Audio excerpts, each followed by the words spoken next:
والدین، ماں باپ اولاد کے لیے اللہ رب العزت کی بہت بڑی انمول نعمت ہے۔ ماں باپ اولاد کے لیے انمول نعمت ہے۔ ماں باپ وہ نایاب چیز ہے کہ اس کا مثال آپ کو دنیا میں کہیں نہیں ملے گی۔ آپ کے پاس اگر پیسہ ہے، دولت ہے، طاقت ہے، قوت ہے، دوست احباب ہیں، آپ کا لوگوں سے بڑا تعلقات، بڑے بڑے لوگوں سے تعلقات ہے، تو آپ سے کوئی مہنگی سے مہنگی چیز اگر فوت ہو جائے تو آپ اپنی طاقت سے، اپنی دولت سے، اپنے دوست احباب کی مدد سے آپ وہ چیزیں حاصل کر سکتے ہیں۔ لیکن ماں باپ ایک ایسی انمول نعمت ہے، ایسی نایاب چیز ہے کہ اگر آپ کے پاس سے دور ہو جائے تو وہ چیز اپنی طاقت، اپنی دولت سے آپ دوست احباب کی مدد سے حاصل نہیں کر سکتے۔ یہ ساری باتیں کہنے کا میرا مقصد صرف اور صرف یہی ہے کہ بالخصوص نوجوانان اپنے والدین، اپنے ماں باپ کی قدر کریں، اپنے ماں باپ کے دل دکھانے سے اپنے آپ کو گریز کریں، بچائیں۔ اور اللہ رب العزت کی بارگاہ وہ عظیم بارگاہ ہے، اگر کوئی انسان کسی کے لیے دعائے خیر کرتا ہے، مثال کے طور پہ آپ نے مجھ سے کہا کہ آپ میرے حق میں دعا کر دیں، یا میں نے آپ سے کہا کہ آپ میرے لیے دعا فرمائیے گا، تو ہم اور آپ جو ایک دوسرے کے لیے دعائے خیر کریں گے، وہ دعا ڈائریکٹ خدا کی بارگاہ میں جا کے نہیں ٹکراتی ہے۔ جب ہم اور آپ کوئی اچھا عمل کریں گے تو اس کام کی برکت سے وہ دعا ہماری اور آپ کی رب تبارک و تعالیٰ کی بارگاہ میں قبول ہوگی، پھر ہمیں اور آپ کو اس کا جزا ملے گا۔ لیکن والدین اپنی اولاد کے لیے اگر دعائے خیر کریں یا بد دعا کر دیں، وہ دعا یا بد دعا ڈائریکٹ خدا کی بارگاہ میں جا کے ٹکراتی ہے۔ اللہ اکبر۔ تو ہمیں اور آپ کو یہ چاہیے کہ اپنے والدین سے ہمیشہ دعائے خیر لینے کی کوشش کریں، بد دعا سے بچنے کی کوشش کریں۔ خدا نخواستہ اگر والدین نے بد دعا دے دی مسلمان تو آپ کی زندگی نرک ہو جائے گی۔ آپ دنیا میں جتنا وقار قائم کرنے کبھی آپ خوش نہیں رہ سکتے، اور اگر آپ کے پاس دولت نہیں ہے، ماں باپ کی دعا ہے، تو کم پیسے میں بھی آپ یہاں بھی کامیاب ہوں گے اور مرنے کے بعد وہاں بھی کامیاب ہو جائیں گے۔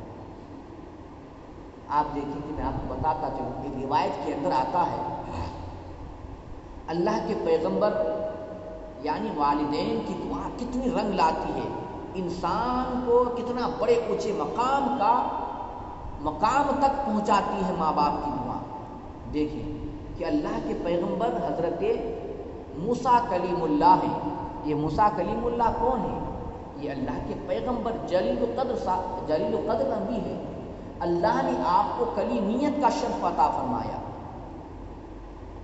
آپ کوہ طور پہاڑ پر پہنچتے اور اللہ رب العزت سے بات کیا کرتے تھے۔ اللہ نے آپ کو یہ شرف عطا فرمایا تھا کلیمیت کا، تو آپ کوہ طور پہ پہنچتے اور وہاں جا کر کے رب تبارک و تعالیٰ سے باتیں کیا کرتے تھے۔ تو اللہ کے پیغمبر حضرت موسیٰ کلیم اللہ خدا کی بارگاہ میں عرض کرتے ہیں، مولا تو نے مجھے اپنا کلیم بنایا، کلیمیت کا شرف ہم کو عطا فرمایا، لیکن اے پروردگار میں جاننا یہ چاہتا ہوں کہ جنت میں میرا دوست کون ہوگا، جنت میں میرا رفیق کون بنے گا، جنت میں میرا ساتھی تو کس کو بنائے گا، جنت میں میرا ساتھی تو کس کو بنائے گا۔ اللہ کے پیغمبر موسیٰ کلیم اللہ خدا سے پوچھ رہے ہیں، عرض کر رہے ہیں مولا، تو غیب سے آواز آئی، اے موسیٰ کلیم اللہ، جنت میں تیرا ساتھی، جنت میں تیرا دوست، جنت میں تیرا رفیق ایک بوچر ہوگا۔ اللہ اکبر، کون ہوگا؟ بوچر۔ بوچر کس کو کہتے ہیں؟ بوچر کہتے ہیں کسائی کو، جو گوشت کے کاروبار کرتی ہے، اسے قریشی بھی کہا جاتا ہے، کسائی۔ تو موسیٰ کلیم اللہ کو جب یہ جواب ملا کہ جنت میں تیرا دوست، جنت میں تیرا ساتھی، جنت میں تیرا رفیق اللہ، یہ جنت میں تیرا دوست ایک بوچر کسائی ہوگا، تو حضرت موسیٰ کلیم اللہ کے دل میں یہ خیال پیدا ہوا کہ میں اللہ کا پیغمبر موسیٰ کلیم اللہ نے مجھے کلیمیت کا شرف عطا فرمایا، اور جنت میں میرا ساتھی، جنت میں میرا دوست، جنت میں میرا رفیق ایک کسائی ہوگا۔ دل ہی دل میں خیال پیدا ہوا موسیٰ کلیم اللہ کے۔ تو خدا کی بارگاہ میں عرض کرتے ہیں، مولا میں جاننا یہ چاہتا ہوں کہ وہ انسان جو جنت میں میرا دوست بنے گا، جنت میں میرا ساتھی رہے گا، اس کا مجھے پتہ بتا دیں، میں ان سے ملنا چاہتا ہوں، میں دیکھنا چاہتا ہوں ان کے اندر کون ایسی خاصیت ہے جس کی وجہ سے تو رب العالمین ہو کر کے آج مجھے یہ خبر دے رہا ہے کہ فنا ایک کسائی جنت میں میرا ساتھی ہوگا، اس کے اندر کون ایسی خاصیت ہے جو آپ کو پسند آ گئی اور جن کی وجہ سے آپ جنت میں ان کو میرا دوست بنائیے گا۔ تو اللہ رب العزت نے موسیٰ کلیم اللہ کو اس کسائی کا پتہ بتا دیا۔ موسیٰ کلیم اللہ اس انسان کے تلاش میں تعاقب کرتے کرتے اس کسائی کے دکان تک جا پہنچتے ہیں۔ جب دکان پہ پہنچے تو دن بھر کھڑے ہو کر کے دیکھتے رہے کہ آخر اس کا کون ایسا عمل ہے جس کی وجہ سے اللہ نے اسے جنت میں میرا دوست بنائے گا۔ دن بھر کھڑے ہو کر کے دیکھتے رہے۔ موسیٰ کلیم اللہ عرض کرتی ہیں کہ دن بھر کھڑے رہنے کے بعد مجھے کوئی ایسا ہنر، کوئی ایسا کمال اس کے اندر مجھے نظر نہیں آئی کہ جس سے میں سمجھوں کہ ان کی وجہ سے اللہ رب العزت ان کو جنت میں میرا دوست بنائے گا۔ مجھے کوئی ایسی اس کے اندر خاصیت نظر نہیں آئی۔ لیکن جب شام کا وقت آیا، وہ کسائی اپنے دکان کو بند کر کے اپنے گھر کے لیے روانہ ہوئی، تو موسیٰ کلیم اللہ عرض کرتے ہیں کہ میں بھی ان کے پیچھے پیچھے ان کے گھر تک جا پہنچا۔ جب وہ لوگ ان کے گھر کے قریب پہنچے تو میں اس جوان سے کہنے لگا کہ اے جوان، میں اس غریب الوطن میں ہوں، مجھے یہاں کوئی نہیں پہچانتا اور نہ ہی میں کسی کو پہچانتا ہوں۔ آج آپ اپنے ساتھ اپنے گھر میں مجھے مہمان بنا کر کے رکھ لیں، انشاءاللہ میں کل صبح روانہ ہو جاؤں گا۔ حضرت موسیٰ کلیم اللہ یہ عرض کرتے ہیں اس جوان سے، تو وہ جوان کسائی کہتا ہے کہ ٹھیک ہے، آپ میرے گھر ٹھہر جائیں۔ موسیٰ کلیم اللہ کو لے کر کے جب اپنے گھر میں داخل ہوئے تو وہ جوان عرض کرتا ہے کہ اے میرے مہمان، ایک میری بوڑھی ماں ہے، بہت بیمار ہے، کمزور ہے، اور میرا یہ معمول ہے کہ جب میں دکان بند کر کے گھر آتا ہوں تو پہلے اپنے ماں کا ہاتھ پیر منہ دھلاتا ہوں، پھر اسے کھانا کھلاتا ہوں، اس کے بعد میں خود بھی کھانا کھاتا ہوں، اپنے مہمانوں کو کھانا کھلاتا ہوں، اپنے بچوں کو کھانا کھلاتا ہوں۔ مطلب یہ ہے کہ اپنی ماں سے پہلے میں کسی کو نہ کھانا کھلاتا اور نہ ہی میں خود کھاتا ہوں۔ تو موسیٰ کلیم اللہ عرض کرتے ہیں کوئی دقت کی بات نہیں، ٹھیک ہے۔ وہ جوان جب اپنی ماں کو کھانا کھلانے کے لیے جانے لگے تو موسیٰ کلیم اللہ عرض کرتے ہیں کہ اے جوان، میں بھی آپ کی بوڑھی ماں سے ملنا چاہتا ہوں، اگر آپ اجازت دیں تو آپ کی ماں سے میں بھی مل لوں۔ تو وہ جوان اجازت دے دیتے ہیں۔ تو وہ انسان اپنی ماں کو بڑے لاڈ و پیار محبت کے ساتھ اپنے گود میں بٹھا کر کے کھانا کھلاتے ہیں، اور ان کی ماں حضرت موسیٰ کلیم اللہ فرماتے ہیں کہ اتنی کمزور تھی، اتنی بیمار تھی کہ روٹی کو خود وہ چبا نہیں سکتی تھی۔ وہ جوان اپنے منہ میں روٹی کا ٹکڑا ڈال کے چباتی، جب وہ نرم ہو جاتا پھر اپنے منہ سے نکال کے پھر اپنی ماں کو کھلاتی. اللہ اکبر، اتنی محبت، اتنا پیار اپنی ماں کے ساتھ جوان کو. تو موسیٰ کلیم اللہ یہ معاملہ دیکھتے رہے. جب کھانا کھلا چکے، کھانا سے جب فارغ ہو گئے، اپنی ماں کا منہ صاف کر کے جب لٹانے لگے تو ان کی ماں آہستہ زبان میں کچھ کہی.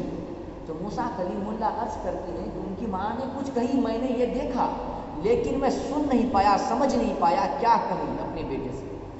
تو موسیٰ کلیم اللہ عرض کرتے ہیں کہ اے انسان، اے جوان، آج آپ بڑے پیار اور محبت کے ساتھ اپنی ماں کو کھانا کھلا رہے تھے، میں دیکھ رہا ہوں، لیکن جب آپ اپنی ماں کو کھانا کھلا چکے تھے، جب اپنی ماں کو بستر پر لٹا رہے تھے تو آپ کی ماں کچھ کہہ رہی تھی، میں اسے سن نہیں پایا.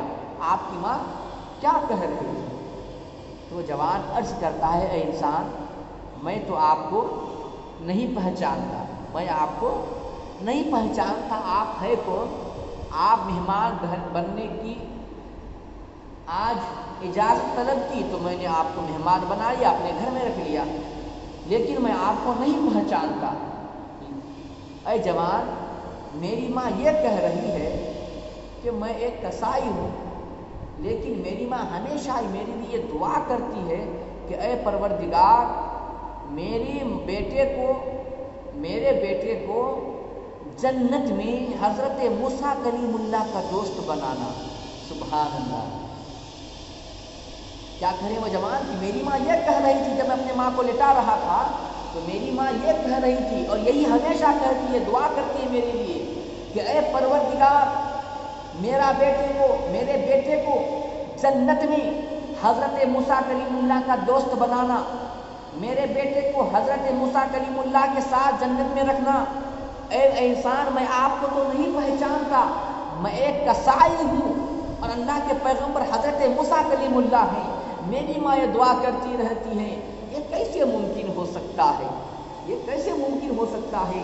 حضرت موسیٰ کلیم اللہ عرض کرتی ہیں اے جوان، آج تیری ماں کی دعا مقبول ہو گئی، میں کوئی اور نہیں، میں ہی اللہ کا پیغمبر حضرت موسیٰ کلیم اللہ ہوں. سبحان اللہ، میں ہی اللہ کا پیغمبر حضرت موسیٰ کلیم اللہ ہوں. آج تیری ماں کی دعا رب کی بارگاہ میں قبول ہو گئی. اللہ رب العزت آپ کو جنت میں میرا دوست بنائے گا، جنت میں میرا رفیق بنائے گا. جب یہ خبر اللہ رب العزت نے مجھے عطا فرمائی تو اسی تلاش میں آپ کے گھر تک آ پہنچا کہ میں دیکھوں آپ کے کون ایسا عمل جو خدا کو پسند آ گیا، جس کی وجہ سے جنت میں آپ کو میرا ساتھ رکھے گا. اللہ اکبر. تو حضرت موسیٰ کلیم اللہ کے دیدار اللہ نے اس جوان کو دنیا ہی میں عطا فرما دیا، صرف اور صرف کس وجہ سے؟ ماں کی دعاؤں کی برکت سے. تو میرے معزز ساتھیوں، جوان، میرے دوست احباب، دیکھیں، انسان چاہے جتنا بڑا اونچے مرتبے پر فائز ہو جائے، ماں کے لیے وہ اولاد ہی ہے، ماں کے لیے وہ اولاد ہی ہے. ماں باپ کے قدم کے نیچے ہی اولاد کے لیے جنت ہے. تو اب اپنے ماں باپ کا کبھی دل نہ دکھانا، اپنے ماں باپ سے ہمیشہ دعائے خیر لینے کی کوشش کرتے رہنا. اللہ رب العزت کی بارگاہ میں دعا ہے کہ مولا، ہم میں سے جن کے بھی والدین باحیات ہیں، مولا تمام کے عمر میں برکتیں عطا فرما، اور جن کے بھی والدین رخصت فرما چکے ہیں، مولا تمام کے چھوٹی بڑی گناہوں کو معاف فرما کر جنت میں اعلیٰ مقام عطا فرما. اللہ رب العزت کی بارگاہ میں دعا ہے کہ مولا ہم سب کو عمل صالح کی توفیق عطا فرمائے. وآخر دعوانا الحمدللہ رب العالمین. السلام علیکم.